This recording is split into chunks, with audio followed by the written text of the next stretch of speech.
Bonjour, alors voilà l'autopsie du nid qui a été traitée, pour lequel on a été appelé cet après-midi, on est fin mai, 10-12 cm, et on a voulu vous montrer l'intérieur du nid.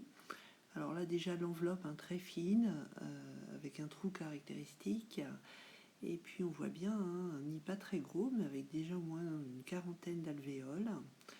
Là la fondatrice, on va la voir tout à l'heure, on revient sur les alvéoles avec des nymphes, avec des larves, et dans certaines des œufs, celles qui sont au milieu et qui n'ont pas de cocon.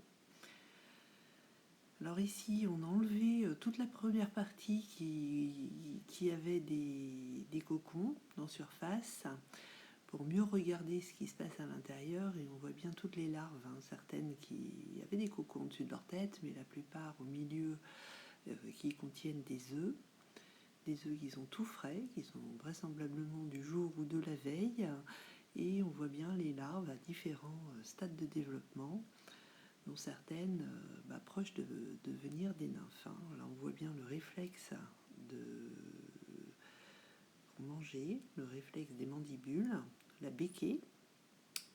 Ce sont des aliments, plutôt des insectes broyés que leur fournissent les ouvrières quand elles reviennent au nid, dans le but d'alimenter évidemment les larves au fur et à mesure de leur croissance.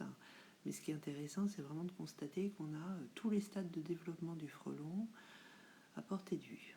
Là, c'est la partie avec les cocons, celle qu'on a enlevée, qui était au-dessus. Donc avec des cocons très fins, c'est vraiment comparable à ce qu'on pourrait imaginer dans un nid d'araignée, par exemple. Là, on voit justement une nymphe. C'est plus une larve, c'est une nymphe, avec les élytres, avec les yeux surtout, les mandibules qu'on voyait dès les premiers stades de développement, et une qui est très très avancée, qui était sur le départ, vraisemblablement prête à sortir du nid, une ouvrière. Et puis là, la fondatrice, beaucoup plus grosse, une fois et demie, on disait, et surtout son dard, qui est assez impressionnant. Alors si on retourne maintenant la partie qu'on a enlevée, on se trouve avec toutes les nymphes qui étaient sous les cocons.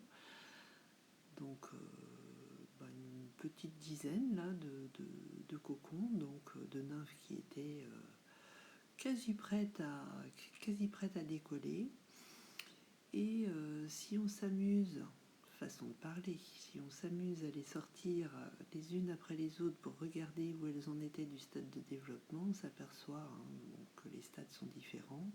La première est plus colorée, plus avancée que la seconde, et la troisième, c'est la dernière qui vient d'être sortie, est beaucoup plus avancée, donc vraisemblablement pas très loin de se colorer, de prendre sa forme définitive avant de s'envoler.